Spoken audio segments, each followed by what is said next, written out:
कभी सोचा है भगवान शिव के मस्तक पर गंगा ही क्यों बहती है? क्यों दुनिया की सबसे पवित्र नदी को महाकाल ने अपनी जटाओं में रोक रखा है? क्या ये सिर्फ एक पौराणिक कहानी है या ब्रह्मांड का कोई ऐसा अदृश्य रहस्य जो आज भी हमारी जिंदगी को बदल सकता है? गंगा का असली स्वरूप क्या है? क्यों पृथ्वी उसे सहन नहीं कर सकती थी? शिव ने उसे माथे पर क्यों धारण किया हुआ है? और ये रहस्य हमारे जीवन को क्या संकेत देता है? जब पूरी पृथ्वी पर एक ही नाम लिया जाता था, भगीरथ।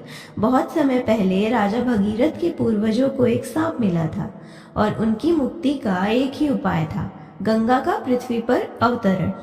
भगीरथ ने हजारों वर्षों तक कठोर तपस्या की।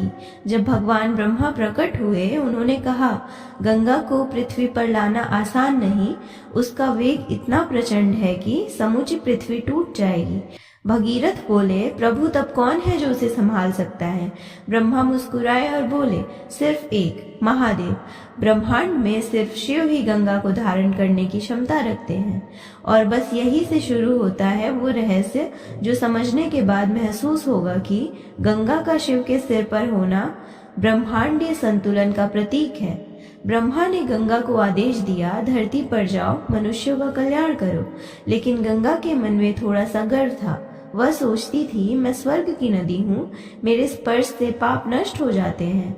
मेरे जल में देवताओं का तेज है, जब मैं पृथ्वी पर उतरूंगी पूरा संसार हिल जाएगा। गंगा नीचे की ओर बहने लगी, तेज, प्रचंड, गर्जना करती हुई। इसी समय महाकाल शांत बैठे थे। उनकी जटाओं में ब्रह्मांड सिमटा हुआ था। गंगा का वेग इतना शक्तिशाली था कि महासागर भी उसे सह न सका। और तभी महादेव ने अपनी जटाएं खोली और गंगा उसमें समा सी गई। वह जितनी तेज बहना चाहती थी, शिव की जटाओं ने उसे सहज कर रखा था। वह वहीं रुक गई, शांत, स्थिर, नियंत्रित। गंगा का वेग प्रलय ला सकता था। शिव ही ऐसे देव थे जिनके मस्तक में इतना धैर्य था, शक्ति थी और स्थिरता था कि वे गंगा को रोक सकते थे। गंगा जहाँ भी बहती है वो जीवन देती है, लेकिन अनियंत्रित हो तो विनाश भी करती है। शिव सिखाते हैं, शक्ति जब अहंकार से भरी हो तो संहार करती है और जब संतुलन से भरी हो तो कल्याण करती है। गंगा देवताओं की पुत्री है, वह पवित्रता का स्रोत है, लेकिन शिव ने उसे जटाओं में रोककर विनम्र बना दिया। ये ब्रह्मांड का गहरा संदेश है। ज्ञान, पवित्रता और शक्ति सब तब तक अधूरी है जब तक वे विनम्रता से जुड़ी ना हो। सच्चा ज्ञान हमेशा सिर को झुकाता है।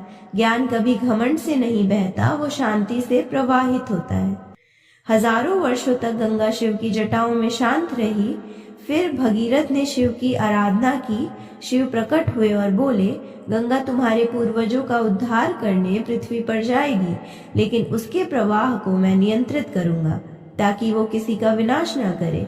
शिव ने एक जटा से गंगा को पृथ्वी पर उतारा, नियंत्रित रूप में, संतुलन से, कृपा के साथ। यही वजह है कि गंगा को भागीरथी भी कहा जाता है। भावनाएं नियंत्रित हों तभी जीवन संतुलित है। गंगा की तरह ही हमारी भावनाएं भी बेहद शक्तिशाली होती हैं।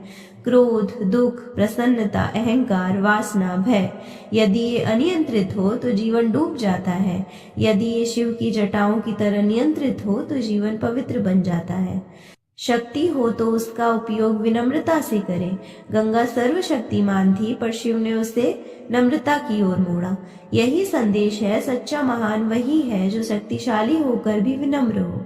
जीवन में संतुलन ही सर्वोच्च शक्ति है। जिस व्यक्ति का मन स्थिर हो वह बड़े से बड़ा संकट संभाल सकता है।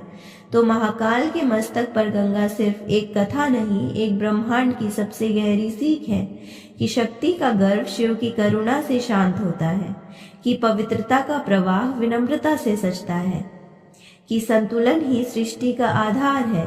और शायद इसीलिए आज भी जब हम गंगा का जल माथे पर लगाते हैं तो वो केवल पानी नहीं होता, वो शिव की वही करुणा है जो सदियों पहले पृथ्वी को बचाने उतरी थी। हर हर महादेव।